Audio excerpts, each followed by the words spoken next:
ఈ వెధవ ఎక్కడి నుంచి వచ్చాడు? అంతా ఆ మస్తాన్ గడి వల్లే అయ్యింది. వాడే కనుక లేకపోతే ఈ టైంకు అందరూ జైల్లో ఉండేవాళ్ళు. గొప్ప ఛాన్స్ మిస్ అయింది.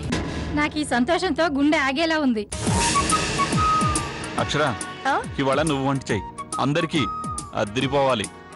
అందరికీనా? అవును, కాస్త ఎక్కువే ఉండు. పాపం పనివాళ్ళు, పనికి మాలిన వాళ్ళు తింటారు.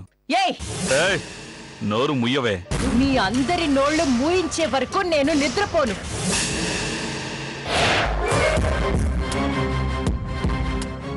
ఏం చేస్తావు? ఏం చేస్తావు చెప్పు. కేసు పెడతావా? పెట్టు.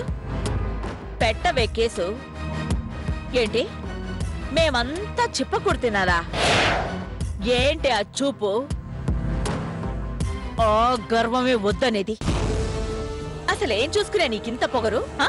నా పొగరు చూసుకునే నీ మొహం పొగరు. చూడు, నువ్వు కోడిగుడ్డు లాంటి దానివి, మేము రాయి లాంటి వాళ్ళం. తలకెక్కిన పొగరుతో మమ్మల్ని ఢీ కొట్టాలని చూస్తే పగిలిపోతావు. జగదీశ్వరి, దాంతో మనకెందుకు వదిలే? ఇలా వదిలేస్తూ వస్తేనే అక్క ఇది ఇన్ని వేషాలేస్తోంది. అమ్మా రిలాక్స్. ఇలా కోర్టుకెళ్లే అవకాశం లేకుండా తనే చేసుకుంది. ఆ కోర్టు తప్ప ఇంకేం చేసినా మనం చేతులు కట్టుకుని కూర్చోం కదా.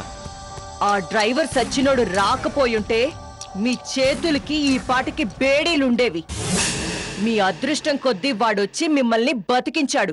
హలో, మా అదృష్టం కొద్దీ వాడు రాలా, నేనే తీసుకొచ్చాను.